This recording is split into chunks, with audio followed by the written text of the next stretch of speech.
Por una parte, vivimos ya en una democracia y esto yo creo que a todos nos hace feliz, pero por otra parte, las reglas del juego están cambiando en redes sociales y con el surgimiento de las fake news, las noticias falsas y los manipuleos de las redes sociales precisamente, incluso de los medios de comunicación. En estos tiempos de la posverdad, ¿qué estamos haciendo en materia electoral? Yo quiero darle la bienvenida a este programa a Ciro Murayama. Él es consejero del INE, el Instituto Nacional Electoral, y acaba de publicar un libro que se llama La democracia aprueba elecciones en la era de la posverdad. Ciro Murayama, gracias por estar con nosotros. Al contrario, Sergio. Primera pregunta, ¿vivimos ya en una democracia? Sí, aunque en México eso lo hemos valorado muy poco. Tenemos 3 alternancias en la presidencia de la República, en 4 elecciones que llevamos en el siglo.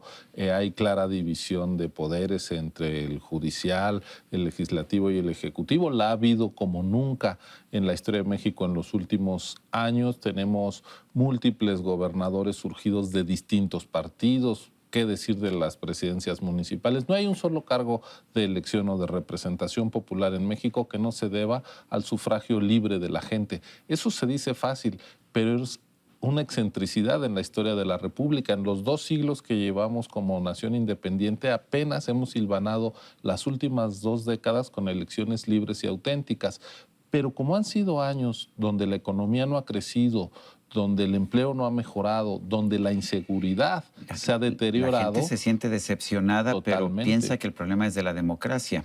Sí, y no de otras razones. Yo creo que en los últimos años se nos han ido acumulando los problemas, pero algunas cosas hemos hecho bien, como las elecciones, y debemos de cuidar lo que hemos hecho bien para tratar de resolver todo aquello que se ha empeorado o que tenemos pendiente desde... Pero a ver, tenemos un presidente de la República que hoy nos dice que todo se ha hecho mal, que el INE, antes IFE, era un organismo corrupto que se dedicaba a encubrir los fraudes electorales y que solamente a partir de que él gana la elección realmente hay democracia. No sé, ¿qué opinas? Pues yo difiero de ese diagnóstico. Yo creo que la elección de 2018... el resultado fue posible porque había democracia. Ya había reglas que nos permitían que cualquiera que fuera el ganador emergiera con toda transparencia del mandato de las urnas. Y no al revés, no porque alguien gana es que la elección es democrática. Y de hecho la prueba de fuego la habíamos pasado en la alternancia 18 años antes, cuando ganó Vicente Fox. Él también decía, si yo no gano es que habrá fraude. Se demostró que no. En 2006 tuvimos una elección muy cerrada, incluso con acusaciones de manipulación del voto que nunca fueron probadas.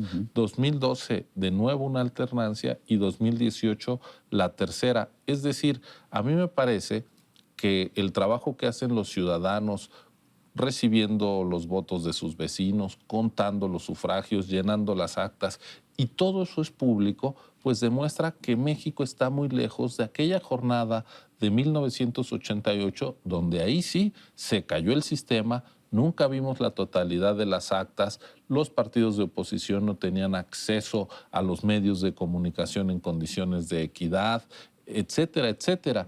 Por eso yo quise escribir este libro, para poner cifras sobre la mesa. Tú hablabas de la posverdad y de las manipulaciones. Yo creo que el mejor antídoto que podemos aspirar a tener como comunidad racional, inteligente, democrática, es partir de un piso común de hechos verificables. Yo no quiero que todo el mundo esté de acuerdo con mis tesis, pero sí aspiro a que puedan verificar los hechos. Todo el mundo tiene derecho a sus opiniones, pero no todos tenemos derecho a nuestros propios hechos. No podemos inventar la realidad a nuestro antojo, ni distorsionar la historia a nuestro antojo. Los debates presidenciales, me tocó tener un papel pequeño como uno de los moderadores, pero ¿por qué fueron importantes? Hablas aquí de que ya no hay soliloquios. Así es. Mira, yo creo que si bien el primer debate presidencial se dio en 1994, prueba de que las elecciones son una construcción, son una evolución y no una aparición. Hemos ido desarrollando cada vez más debates Y lo que nos propusimos esta vez es que los moderadores, que los profesionales de la comunicación a los que invitáramos no solo fueran una suerte de cronómetros parlantes de se acabó su tiempo, empieza el tiempo, sino que ustedes pudieran interpelar a los candidatos como efectivamente ocurrió. Y yo creo que hubo el reconocimiento a que se trató de debates auténticos, no un día de campo para nadie, tampoco soliloquios, los monólogos en un mismo set de televisión. Y mi valoración es que a partir del primer debate, el estado de ánimo cambió hacia la autoridad electoral, hacia el proceso electoral. Ya estamos en las campañas, los protagonistas son los candidatos, hay que seguirlos a ellos. El INE está haciendo un trabajo transparente, está presentando a las distintas opciones en igualdad de condiciones, hay periodistas exigentes interrogando. Esto es un proceso auténtico y de ahí llegamos hasta la jornada de la elección, el 1 de julio, la calificación después, y todo se debe a una serie de pasos previstos. Que nos haya salido bien la elección en una sociedad que es tan desconfiada de las instituciones, de los procesos políticos, y que hayamos tenido elecciones ejemplares, no es una casualidad. No se debe al ganador, se debe a un trabajo colectivo, a unas reglas que estaban fijadas de antemano, y creo que esa construcción social no la podemos perder ni la debemos minusvaluar. Ciro, hay quien dice que la democracia en México es demasiado cara, que el INE es una institución burocrática. ¿Qué nos puedes decir de eso? Estamos tratando de construir una buena democracia, pero ¿realmente tiene que ser tan onerosa como lo es? Pues mira, si tú dices, ¿cuál es el presupuesto del INE solicitado para 2020? 12,500 millones. ¿Es mucho o es poco? Bueno, pensemos rápidamente en dos cosas. Primero, el INE es una autoridad electoral que le toca en buena hora hacer el padrón electoral, porque antes lo manipulaba el gobierno. En otros países donde no hay esa tradición, donde hay mayor apego al Estado de Derecho, el Ministerio del Interior lleva el registro de la población y con el Documento Nacional de Identidad tú votas. Aquí tuvimos que hacer una credencial para votar con fotografía en manos de la autoridad electoral porque los gobiernos manipulaban el padrón electoral, excluían opositores. Entonces, la tercera parte del presupuesto operativo del INE se va a tener un padrón confiable, en buena hora, que además no solo usamos nuestra credencial cada 3 años, la usamos todos los días para identificarnos, es un bien público. La única identificación fiable que tenemos en este país. En los hechos es nuestro documento de identidad ciudadana, ¿no? Para los mayores de 18 años, obviamente. Y el segundo asunto, ¿cuánto representa 12,500 millones de pesos en el presupuesto de egresos de la Federación? 3.6 billones. 6.1, el presupuesto que 6.1 billones representa el 0.20%. Esto quiere decir 20 centavos por cada 100 pesos, o para ponerlo de manera más gráfica, 1 peso por cada 500 pesos que tiene la Federación. Es decir, si tuviéramos un billete de 500 pesos y quisiéramos tener elecciones limpias, renovación pacífica del poder, lo que el INE pide es 1 peso. Y con los otros 499 hagamos todo lo demás. Realmente la inversión que se hace en tener una democracia que nos permita que nuestros gobernantes y nuestros representantes sean fruto del sufragio popular, creo que es una inversión que no es onerosa. Y si crece la economía, el INE pues no va a seguir solicitando más recursos, esa proporción irá bajando. Claro, si la economía se estanca, pues ahí nos mantendremos. Pero yo creo que hay una sobreexplotación de esta idea de que es muy caro, y lo que me pregunto es, muy bien, de esos 500 pesos nos quitas 50 centavos, ya no podemos instalar casillas, y por 50 centavos de cada 500 pesos vamos a retroceder 30, 40 años hacia un sistema autoritario. Yo creo que eso sí sería muy caro. Ciro, el dinero es una parte, pero estamos viendo una transformación también de la comunicación con el surgimiento de redes sociales. Hay ciertas reglas que se aplican a ciertos medios y que no se aplican a otros medios. Tenemos, por ejemplo, en televisión abierta, este es un canal de televisión abierta, tenemos la obligación de dar a conocer mensajes de los partidos a todo lo largo del año, pero principalmente en periodos electorales.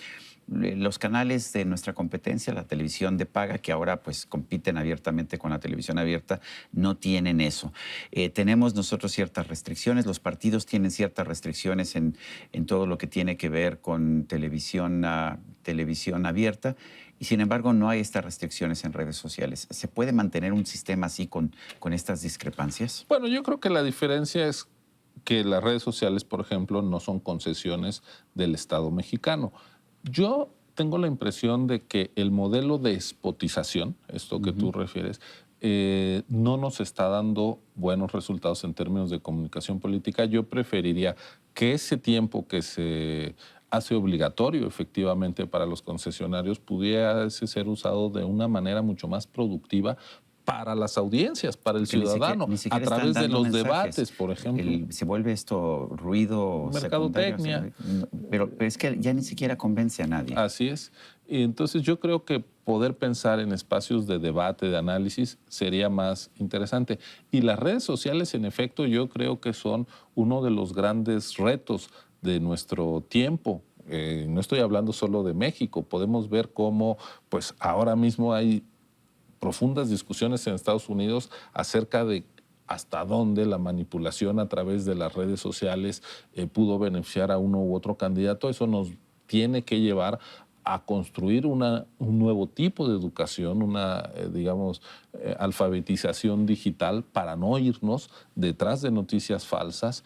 Y el problema es que hay políticos de todos los colores que tratan de aprovecharse de esta herramienta, porque como todo instrumento lo puedes usar de manera adecuada o equivocada.